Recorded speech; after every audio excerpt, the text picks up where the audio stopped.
more about the ignition lock system? Well, first and foremost, explain, you know, for folks that might not be familiar with it. Sure. First and foremost is the situation that we're finding ourselves in as attorneys representing these folks, that the law is not clear. It's a new law. We're having hard times implementing it into the system, and so we're all just kind of running around trying to figure it out.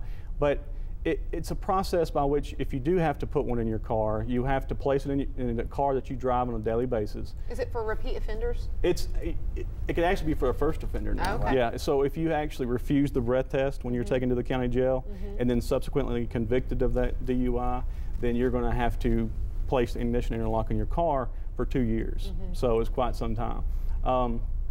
But you can't start your car unless you blow into the ignition interlock, and your car will only allow you to start if you have less than a .02 in your blood alcohol content. So, I mean, it's problematic for both the courts as well as the client. Justin, is that going to be mandatory, or do the judges have some discretion about?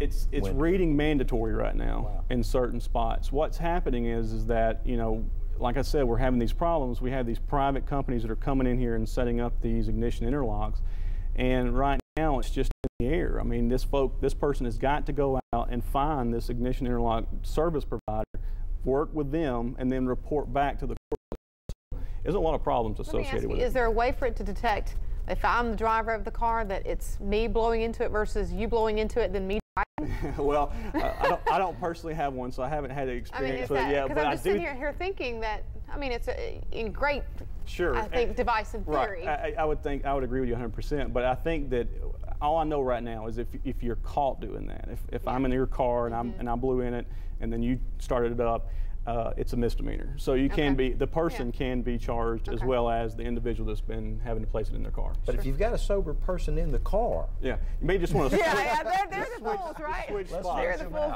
for wanting to ride with the other person. All right, we're going to take